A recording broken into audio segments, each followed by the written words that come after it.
Adrian Lopez from the Alamo. Well, I'm sorry, from Worksource Solutions, Alamo.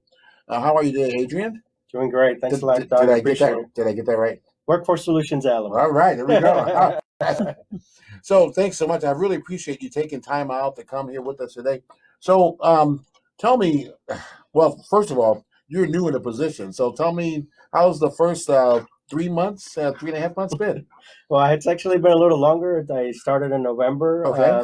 So maybe the first 3 months was actually good, but no one anticipated what just transpired in the last 4 weeks. Yeah. But I think we're headed in the right direction, and I got a great board and some great leadership to help out with that. Awesome. Awesome. So I mean, we've been doing really, really well, and I think as far as the unemployment for the last several years has been like at record lows, Yep. and now just at the flip of a switch, we've got record unemployment. So Yep. Yep. how is and because I guess your centers are all closed, correct? Yeah. Yes. So and they're closed because of. So are they considered essential or non-essential?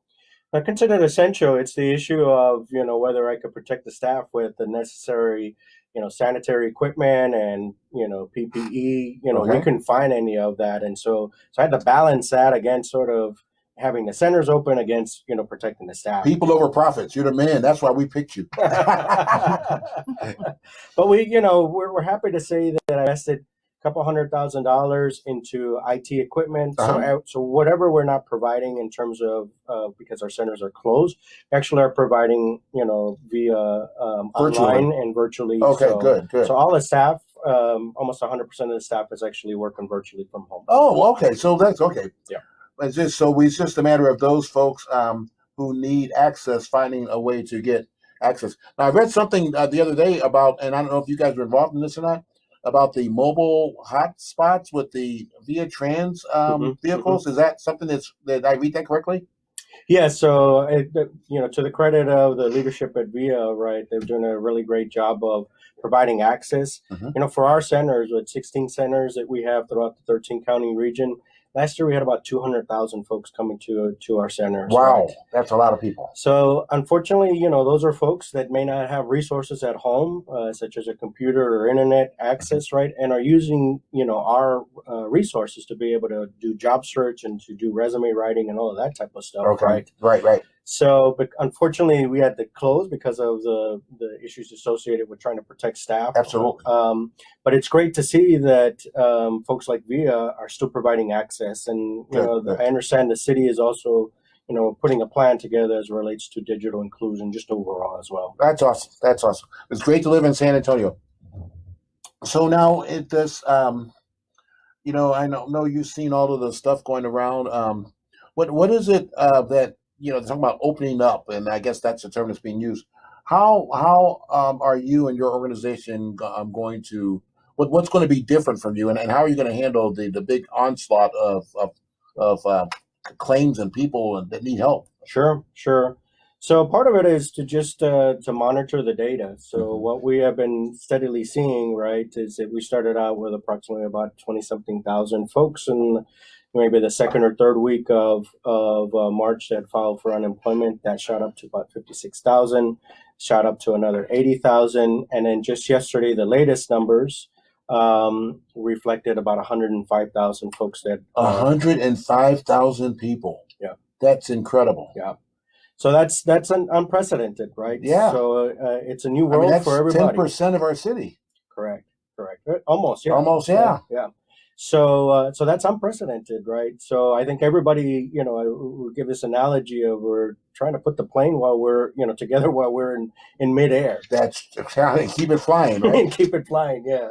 So, but I think how are things are going, going to be different, or how we're going to ramp up. So part of the issue is we were ramping up to make everybody 100% mobile, right? So we're taking care of that staff, also providing even equipment and assistance to TWC that actually handles, or Texas Workforce Commission, that handles all of the unemployment claims. We're the folks that once people do that, right, we will help you get a job, right, we will help you get absolutely, training, right, that right. type of stuff.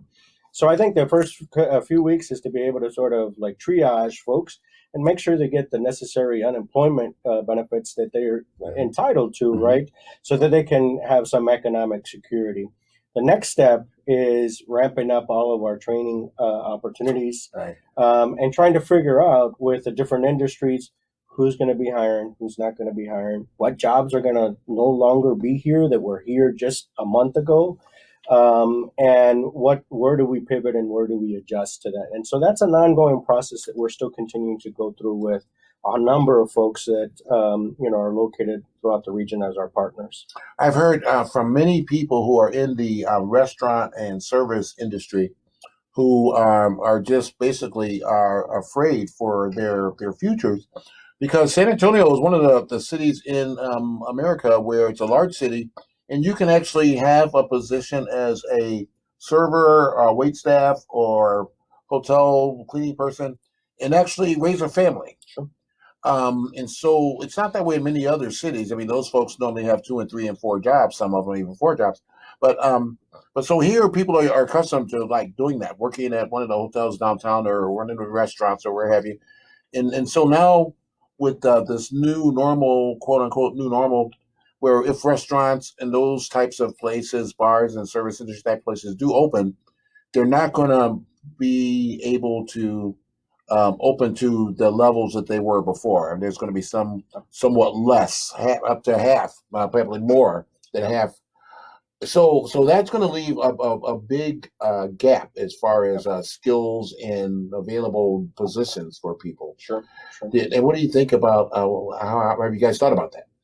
Yeah, definitely. So that's been the conversations that we're having with the different industries. Just past week, through partnerships with like the San Antonio Economic Development Foundation, SA Works, right? We were able to talk to the hospitality industry or hotel industry. We talked to some of the folks in the restaurant industries, as well as folks in the manufacturing industries. And part of what is top of mind at the moment is when this thing all opens up. Right, it's going to be a gradual process. Right. But 2 is that there's a whole new world associated with what used to be considered sanitary is no longer sort of the standard. Not even close. Yeah. And so I think every industry is trying to figure out whether it's cleaning a hotel room as to what level that room could be cleaned and considered sanitary, right? Versus a restaurant and being able to provide services. I mean. What we heard this week, for example, is that waiters were accustomed and trained to, have eye-to-eye contact and close contact when they're providing, waiting services to clients. Well, this new world is probably There's not no more face-to-face, not like we've seen in the past. Correct. So I think a lot is being learned at the moment is to try to figure out what that new standard is in relation to being able to still operate, but being able to still protect people's lives and hopefully, stop the spread of this terrible virus. Okay. Wow. That's because, so as far as, are there, do you guys have programs that will help people who are looking to perhaps reskill? Yeah, absolutely. So, we of course have about 7 or 8 targeted occupations, right? And about 60 different actual occupations that span from medical industry or healthcare industry, IT, construction, aerospace. Of course, hospitality is one of those. Some of these are going to see probably a decline, right? And will take some time to actually ramp up. But others will continue to increase. Well, for sure, the medical and construction, those types of things. Correct. Because they're talking about infrastructure things. Actually, I've seen a lot more construction around the city since this in the last month than I've been seen in quite some time. So that I guess that's a good thing. So I know you just got just a horribly difficult job, and I'm really glad that you are there and your leadership being very, very practical and things. So, well, how's the morale with the staff? I think the staff overall, it's still, the good thing about the staff is they've got their hearts and their minds in the right places. You have a lot of good people that work there. And so that's important. And they have to be sort of the face of hope for folks, right? Yes. Unfortunately, when you see, 10,000 cars lined up for food assistance, right? Oh my gosh, yes. And those types of things. It's good, and which, by the way, Eric Cooper is on my board, and he does a wonderful job. He does. Oh, he does. Yes, he does. But it takes folks like leadership like Eric and the local leadership with my staff to be able to put on a good face for folks and give them some of the hope. You're right. They need a little inspiration, a little hope, and you guys provide it. So now, do you guys have an anticipated date for reopening? Not right now. I think what we're still trying to figure out is, we're following the leadership and the guidance that the mayor and the judge have been providing. And of course, there's 13 counties that we serve. Right. So each one of them, may different. have different. So, but we're kind of following the lead of what's happening here with Bexar County. And depending on what sort of that guidance is, we'll be figuring out what our next steps. We are already putting plans in place in relation to the items that we would need in terms of protective, personal equipment, that type of stuff. That's been hard to come by, unfortunately. But also about sort of configuring our office spaces as well, so that we can that's true. Yeah. Some level of social distancing, right, because of the way the offices are. So now you all heard that. For as far as protective equipment, what specifically is it that you need? Yeah, so just the typical things like masks, gloves, sanitation supplies, to be able to clean stuff. For our folks who they come, our clients that come into our spaces, a lot of them are using our resource area, which is just having access to a computer. Right.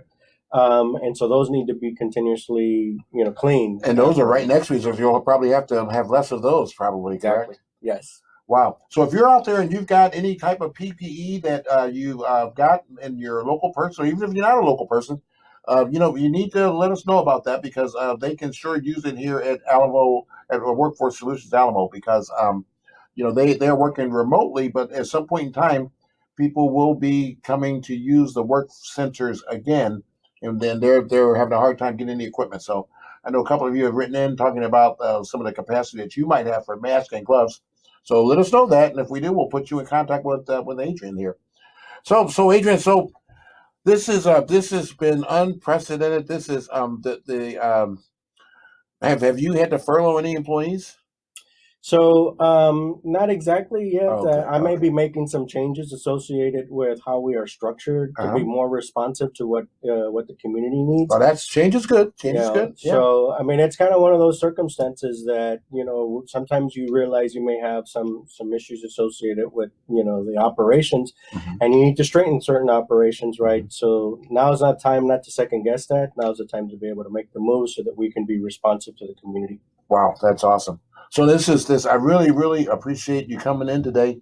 If people are out there right now and if they have so they can still go to the website and they can still sign up. Yes. And they have access to all of the online tools and everything. They can set up their own account and that kind of stuff, and they can actually still conduct job searching. Correct. Correct. So what we would encourage folks, those who have been laid off, right? If you haven't already started to go to the TWC's website in relation to filing for unemployment, please do so. Or you can call, if you can't find that, where to find that, you can call our number. We have a hotline. It's 210-224-HELP or 210-224-4357. Okay. So we have a number of folks operating call centers to be able to provide that information. Oh, awesome. Okay, that's awesome. So the Workforce Solution Alamo is here for you. Please take advantage of that stuff. Don't wait till the last minute. And if you haven't filed for unemployment, that is something that you must do, right? Now, how is unemployment different now than it was? Are there some enhancement that has been made because of the pandemic? Yeah, so definitely, it's been one of those things for TWC or Texas Workforce Commission that's been kind of a big surprise, and it's unprecedented, right, to have this amount of claims, be filed in a short amount of time. So what they've done is actually they have enhanced their number of staff that are actually fielding those particular claims.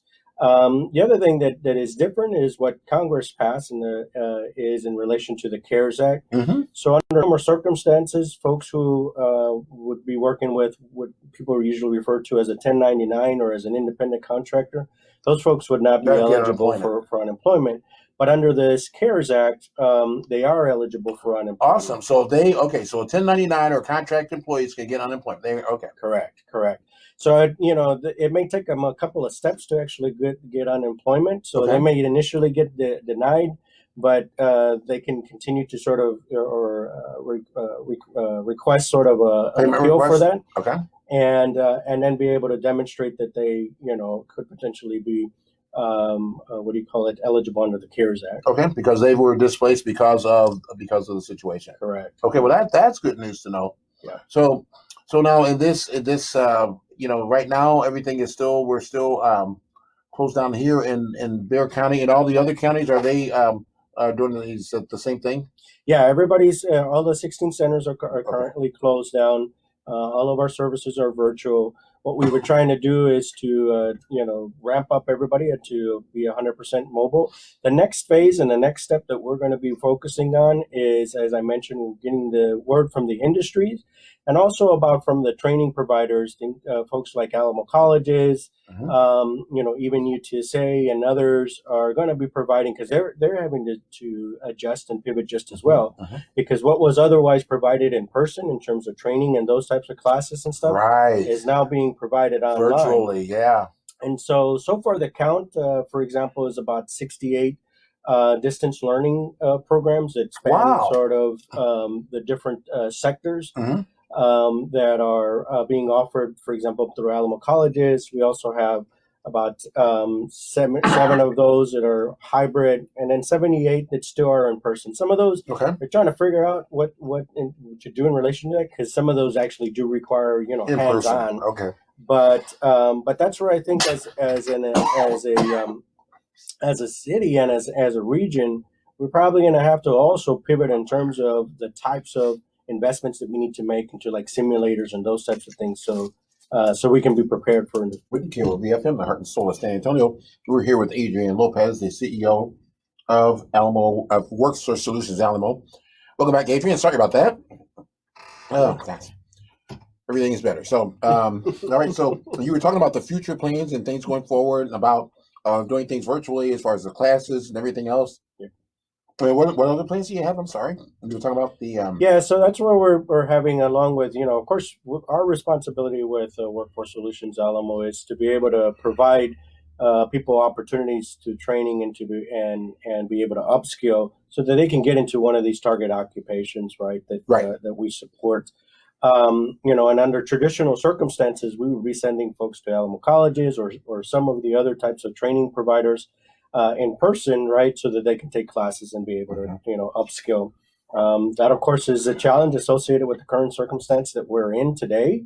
And so those training providers have now been trying to pivot their classes into online and distance learning. And so that's been a large focus. So we had an initial focus of unemployment. We have another focus associated with talking to the industry, and then another focus associated with working with training providers so that we can increase opportunities for folks. Now, what about the folks who don't have computers? How are they going to get there right now?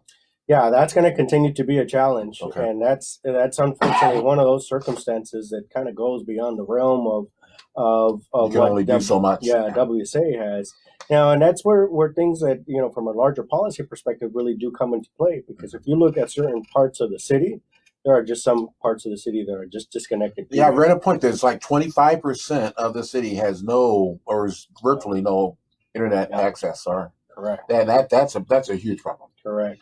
And those mobile hotspots only go so far too. Correct. Correct. Kind of limited. Yeah. Now, to the extent that we can, and this is kind of still an open question about whether folks can actually be offered the opportunity to utilize their phones, but it becomes a little bit more challenging when you're trying to use your phone to do the normal work that you would be doing on a computer. Yeah, because most phones aren't designed for that. Not high capacity input. So, wow, that's a lot of challenges coming up, and this is and I'm sure there'll be many more to come up as well. But this is something that I believe that will come out of it. I think it'll be better. We'll be I think things won't be the way they have been. That's for sure. But I just think that You know, you guys have put together a great plan. The virtuality of things is really, really good.